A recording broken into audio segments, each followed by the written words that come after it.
Hello दोस्तों, मैं हरजत। बहुत बहुत स्वागत है आप सभी का इस न्यू वीडियो में। दोस्तों, बात कर रहे हैं सीरियल गुम है किसी के प्यार में के आने वाले एपिसोड के बारे में, क्योंकि यहां पर आने वाले एपिसोड का प्री कैप देखने के बाद सभी लोगों की एक्साइटमेंट जो है कुछ हद तक आगे बढ़ी है एंड काफी लोग जो है कुछ पॉजिटिव होने की गुंजाइश को लेकर होप लगाए बैठे हैं कि अब तो कुछ ना कुछ इंटरेस्टिंग एंड पॉजिटिव हमको देखने को मिलेगा सीरियल के अंदर। एंड सबसे बड़ा सवाल निकलकर यहां पर आया लोगों का कि क्या पत्रलेखा फिर से नेगेटिव हो जाएगी, और इसके बाद यह सवाल था कि कहानी आगे कैसे बढ़ेगी। जानना तो यह है क्योंकि इतने दिनों से कहानी भले ही घसीटे जा रही हो लेकिन स्टोरी में तो कुछ चेंज आया ही नहीं। कहानी में फिलहाल कोई पूछ ले कि चल क्या रही है तो कोई एक्सप्लेन नहीं कर सकता है कि सीरियल गुम है किसी के प्यार में की कहानी में फिलहाल क्या ट्विस्ट आ रखा है। तो सब कुछ आपको डिटेल के अंदर बताऊंगा अपकमिंग स्टोरी लाइन से लेकर आने वाले एपिसोड के बारे में। तो जुड़े रहिए लास्ट तक वीडियो के अंदर, क्योंकि यहां पर आपको सारी अपडेट लगातार मिलने वाली है। तो चैनल को भी सब्सक्राइब कर दीजिए, क्योंकि हर रोज मैं आपके लिए आपके फेवरेट टीवी सीरियल से जुड़ी अपडेट लेकर आता रहता हूं।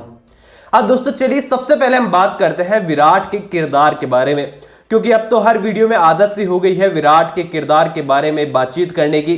क्योंकि अब मैं भी क्या करूं दोस्तों, आप लोगों के सवाल विराट से जुड़े इतने ज्यादा होते हैं, या फिर सवाल ना कहूं तो गालियां कहना ठीक रहेगा, क्योंकि बेसिकली इंस्टाग्राम पर मेरे साथ बहुत लोग शेयर करते हैं विराट के लिए शब्द बिल्कुल अच्छे नहीं होते। तो मैं चाहूंगा कि आप लोग ऐसा तो ना ही करें, क्योंकि नील भट्ट भी जो है एक किरदार ही निभा रहे हैं सीरियल के अंदर। वेल, आपके ओपिनियन है जो भी आप करना चाहें। एंड कमेंट सेक्शन देखकर साफ पता चल रहा है कि विराट ने जो एक्टिंग की है ना सीरियल के अंदर, सही के सामने भोला बनने की, वो बखूबी की है। यानी कि सीरियल के अंदर विराट एक अच्छा पुलिस वाला हो या ना हो, अच्छा पति, अच्छा बेटा हो या ना हो, लेकिन एक अच्छा एक्टर जरूर है। सही से कितनी आसानी से उसने सच छुपा लिया।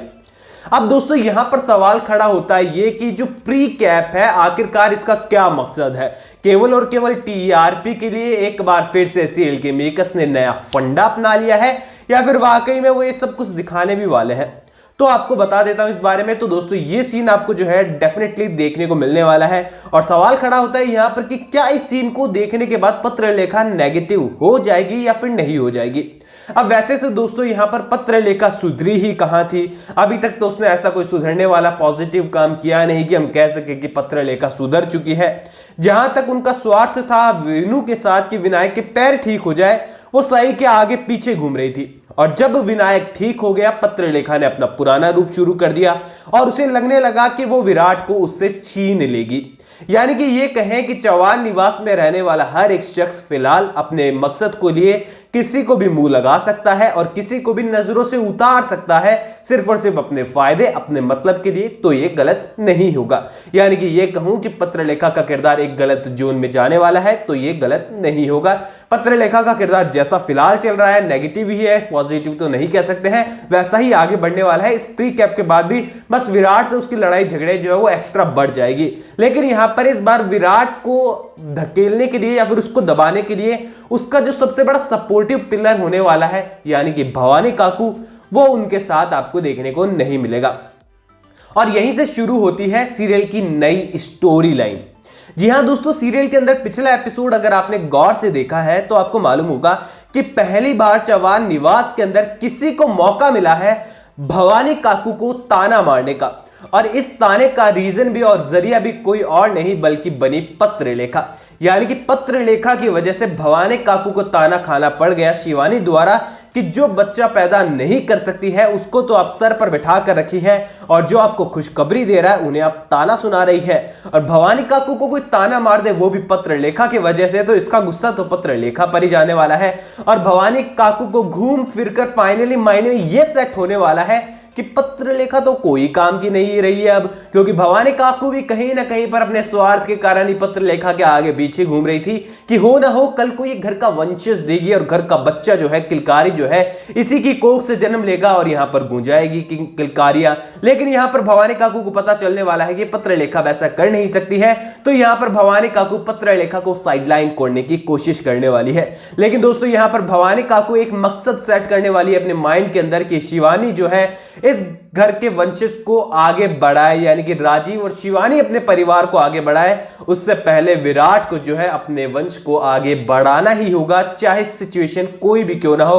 और इसके लिए यहां पर सभी का सहारा तो लेना ही लेना पड़ेगा, क्योंकि भवानी काकू जो है वो कहते हैं ना कि डूबते को तिनके का की सहारा काफी होता है। तो यहां पर भवानी काकू को भी अपने वंश को डूबते देखने के बाद जो है तिनके का सहारा ही काफी होने वाला है। और यहां पर सभी भी उन्हें जो है कहीं ना कहीं अपनी सी लगने लग सकती है। और अपडेट्स कुछ ऐसी ही है कि वो यहां पर डीएनए रिपोर्ट के लिए सही को कन्विंस करते हुए नजर आएगी, और यहां पर सभी को जो है वो बहला फुसला कर चौहान निवास में लाने की कोशिश करेगी। बिकॉज इस कारण से कि यहां पर चौहान निवास का जो वंशज है पहले विराट आगे बढ़ाए, ना कि शिवानी और राजीव।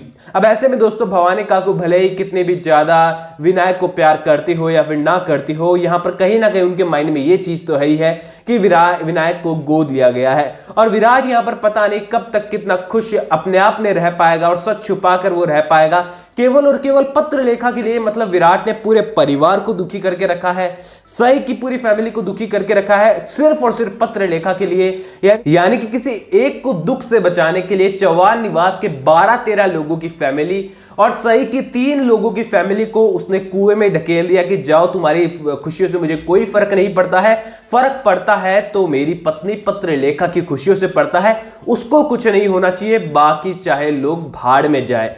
यानी कि विराट को यह मालूम है कि अगर घर वालों को पता चलेगा कि विनायक उन्हीं का बेटा है तो भवानी काकू तो विनायक को हमेशा सर पर लेके घूमेगी और अश्विनी की खुशी का ठिकाना नहीं रहेगा।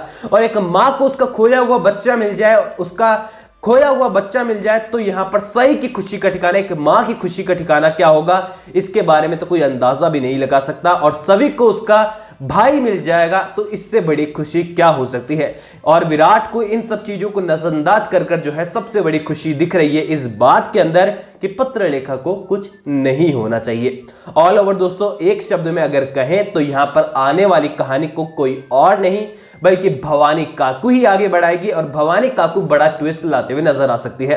दोस्तों पिछले वीडियो में मैंने कुछ हद तक इसके बारे में आपको बताया था, आपने देखा होगा तो आई थिंक आप लोगों को थोड़ा बहुत मालूम भी होगा पहले से इस बारे में, लेकिन डिटेल में अपडेट जो है मैं इसके बारे में कलेक्ट करने की कोशिश पूरी कर रहा हूं। जल्दी पूरी अपडेट भी आपके लिए लेकर आऊंगा। फिलहाल जितनी अपडेट मेरे पास मौजूद थी एंड जितने सवाल आपके थे उनके जवाब आई थिंक आप लोगों को मिल गए होंगे। और कुछ सवाल बचा है आपका तो इंस्टाग्राम पर शेयर कर सकते हैं, लिंक मैंने आपको डिस्क्रिप्शन में दिया है, कमेंट सेक्शन में अपने ओपिनियन शेयर कर दीजिएगा।